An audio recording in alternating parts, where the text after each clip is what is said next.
नमस्कार दोस्तों, मैं अक्षय प्रताप सिंह। स्वागत है आपका एक नए वीडियो में। दोस्तों, आज हम अध्ययन करेंगे राष्ट्रीय स्वतंत्रता आंदोलन से जुड़े कुछ महत्वपूर्ण प्रश्नों का। दोस्तों, इसका पहला भाग ऑलरेडी मेरे YouTube चैनल पर अपलोड हो चुका है, जिसका लिंक नीचे डिस्क्रिप्शन में है, आप वहां से उसे भी देख सकते हैं। तो आइए आज के वीडियो की शुरुआत करते हैं और आज के वीडियो में हम चर्चा करेंगे दांडी यात्रा से लेकर आगे के कुछ महत्वपूर्ण प्रश्नों पर। दोस्तों, दांडी यात्रा पर कई प्रकार के प्रश्न पूछे जाते हैं और दांडी यात्रा प्रत्येक परीक्षा के लिए, जिनमें सामान्य अध्ययन से जुड़े प्रश्न आ सकते हैं, उसके लिए बहुत ही महत्वपूर्ण है। और दांडी यात्रा का जो प्रारंभ हुआ था वो हुआ था 12 मार्च 1930 को।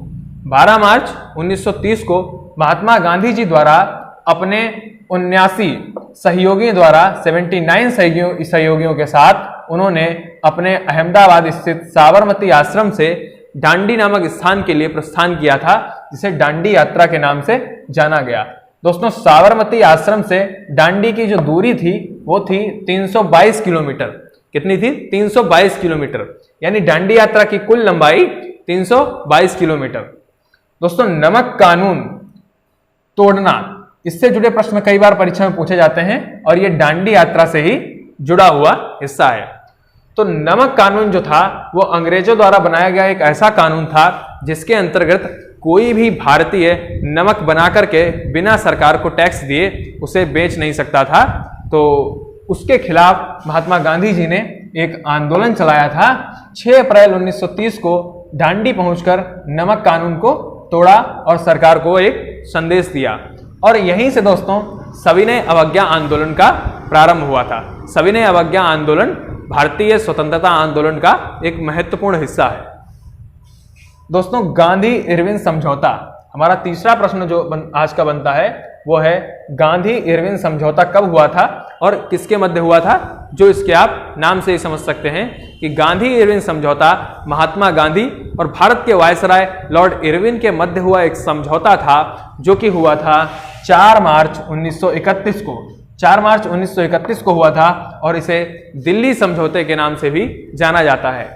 और दोस्तों, इसके बाद महात्मा गांधी जी ने सविनय अवज्ञा आंदोलन को स्थगित कर दिया। ध्यान रखिएगा, इसे स्थगित कर दिया गया था और बिल्कुल भी समाप्त नहीं किया गया था। और जब द्वितीय गोलमेज सम्मेलन असफल हो गया तो महात्मा गांधी जी ने सविनय अवज्ञा आंदोलन को दोबारा शुरू कर दिया था। उसके बाद दोस्तों चौथा प्रश्न है कि कराची अधिवेशन कब हुआ था।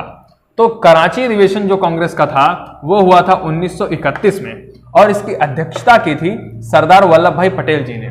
कराची अधिवेशन 1931 और इसके अध्यक्ष कौन थे? सरदार वल्लभ भाई पटेल।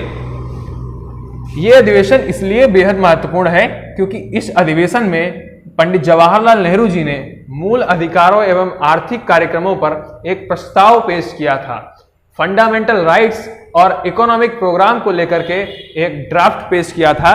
और इसके अंतर्गत हम जब देखते हैं कि उन्होंने एक नए भारत का स्वप्न देखा था, जब भारत स्वतंत्र होगा तो उसके नागरिकों को किस प्रकार के मूल अधिकार प्राप्त होंगे और किस प्रकार का आर्थिक ढांचा देश में लागू होगा, उसे लेकर यह एक योजना थी।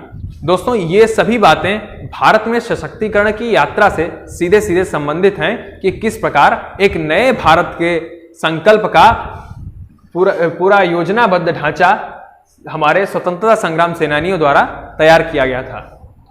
उसके बाद दोस्तों पांचवा प्रश्न है कि गांधी इरविन समझौता कांग्रेस द्वारा कब स्वीकार हुआ। जब 1931 में कांग्रेस का अधिवेशन हुआ तो उस अधिवेशन में विभिन्न क्षेत्रों से आए हुए प्रतिनिधियों ने महात्मा गांधी और लॉर्ड इरविन के मध्य हुए इस समझौते को स्वीकार किया, यानी गांधी इरविन समझौता कांग्रेस द्वारा कराची अधिवेशन 1931 में स्वीकार हुआ। तो मित्रों, महत्वपूर्ण प्रश्नों की इस यात्रा को आगे बढ़ाते हुए हम लोग अब बढ़ते हैं गोलमेज सम्मेलन से जुड़े प्रश्नों की ओर। गोलमेज सम्मेलन एक प्रकार की बैठक हुआ करती थी और जिसे अंग्रेजी में कहते हैं राउंड टेबल कॉन्फ्रेंस। तो जो प्रथम गोलमेज सम्मेलन था वो हुआ था 12 नवंबर 1930 को। प्रथम गोलमेज सम्मेलन यानी कि फर्स्ट राउंड टेबल कॉन्फ्रेंस का आयोजन हुआ था 12 नवंबर 1930 को। द्वितीय गोलमेज सम्मेलन का आयोजन हुआ था 7 सितंबर 1931 को। 7 सितंबर 1931 को, उसके लगभग एक वर्ष बाद।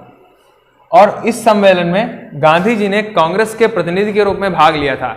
द्वितीय गोलमेज सम्मेलन में गांधी जी ने कांग्रेस के प्रतिनिधि के रूप में भाग लिया था।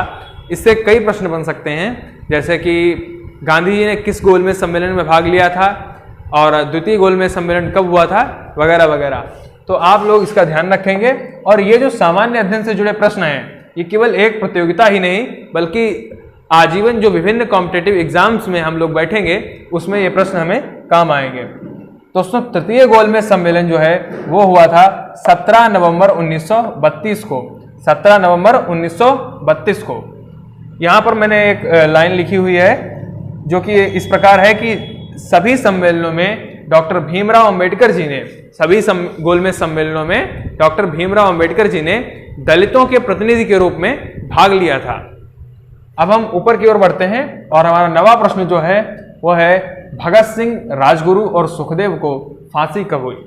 उन्हें फांसी हुई थी 23 मार्च 1931 को। 23 मार्च 1931 को। अंतिम प्रश्न है, गोलमेज सम्मेलनों के समय ब्रिटिश प्रधानमंत्री कौन थे? तो उस समय प्रधानमंत्री थे जेम्स रैमजे मैकडोनाल्ड। ब्रिटेन के प्रधानमंत्री थे जेम्स रैमजे मैकडोनाल्ड। दोस्तों, आगे भी हम तीसरे भाग में स्वतंत्रता आंदोलन से जुड़े हुए और प्रश्नों का अध्ययन करेंगे, जिसमें हम अध्ययन करेंगे भारत छोड़ो आंदोलन का, उसके बाद भारत के विभाजन का और उसके बाद किस प्रकार भारत स्वतंत्र हुआ। तो जैसे ही तीसरा भाग अपलोड होता है उसका लिंक भी आपको नीचे डिस्क्रिप्शन में मिल जाएगा। वीडियो देखने के लिए बहुत बहुत धन्यवाद। चैनल को सब्सक्राइब करके बेल आइकन दबा दें।